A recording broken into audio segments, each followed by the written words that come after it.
Figure 7.1 shows a man doing a bungee jump. The man has a mass of 75 kg and falls a distance of 41 meters before the elastic rope attached to him starts to exert any force on him. That means the natural length of the rope is 41 meters. Calculate the theoretical time taken for the fall of this distance. This can be given by the kinematic equation S equal to ut plus half at squared. Substituting values, we will get a time of 2.89 seconds. The actual time for this fall is 2.9 seconds. State the deduction you can make by comparing the actual time with your answer to 1. Apparently, the air resistance is negligible. The time calculated in part 1 is 2.89 seconds. If air resistance is present, the acceleration downwards will be smaller than g, and the time taken to fall 41 meters will be larger than 2.9 seconds. A force extension graph for the elastic rope used for the bungee jump is shown in figure 7.2. The total distance of fall for the man before he stops for the first time is 73 meters. Deduce the extension of the rope when the man stops for the first time. The extension of the rope is given by the distance fall minus the natural length. They'll give us 32 meters. The elastic potential energy stored in the rope at this time. Elastic potential energy is given by half kx squared, and k is the spring constant. It can be found from the graph, and in this case is the gradient of the graph, and they'll give us k a value of 105 Newton per meter. Therefore, elastic potential energy is half kx squared equal to 53,760 joules.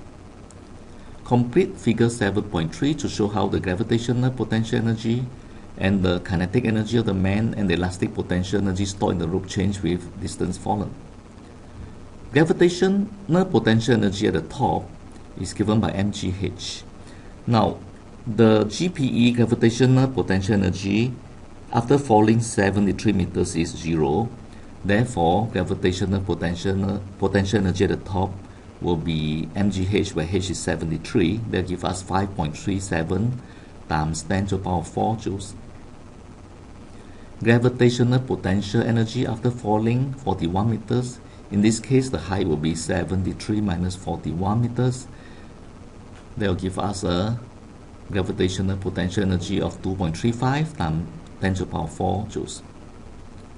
Elastic potential energy at the top, half kx squared. In this case, x is 0, so they'll give us an energy of 0. The rope has not extended yet. After falling 41 meters, in this case, the rope has not extended yet also because the natural length is 41 meters. Therefore, the elastic potential energy is 0. Elastic potential energy after falling 32 meters. The extension is 73 minus 41, 32 meters, so half kx squared will give us a value of 5.38 times 10 to the power 4 joules. The kinetic energy at the top is given by half mv squared. After jumping off, immediately after jumping off, the velocity is still 0, so the kinetic energy is 0. Kinetic energy after falling 41 meters.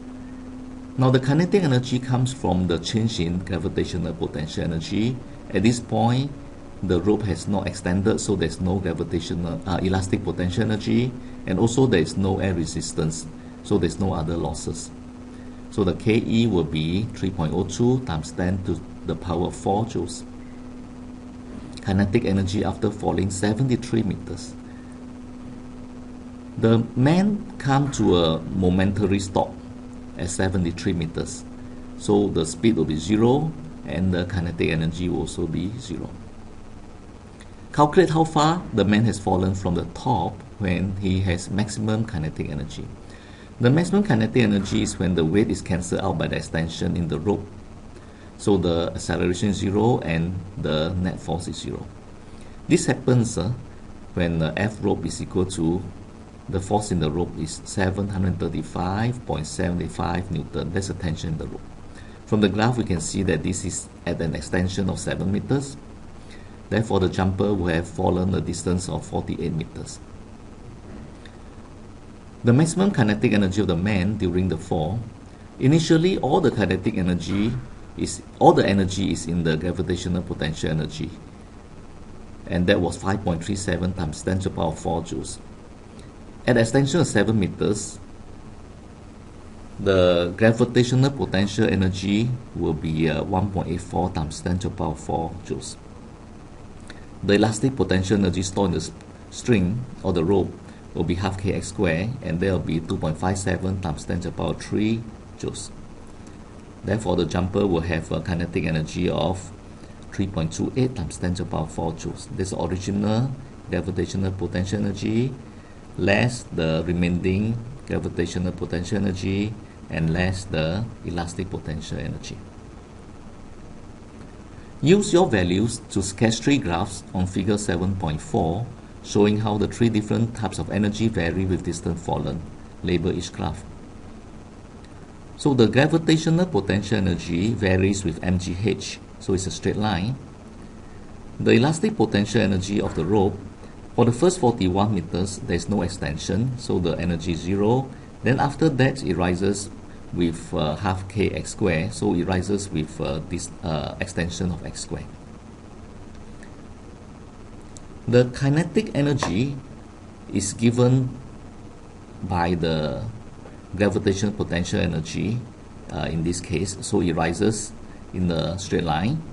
And after 41 meters, some of the gravitational potential energy is converted to elastic potential energy of the rope. Initially the extension is small, so the kinetic energy of the man still increases. So at some point when 48 meters it starts to decrease, and the total energy at any point in time is given by the sum of the elastic potential energy, gravitational potential energy, and kinetic energy, and that will be 5.37 times 10 to the power 4 joules.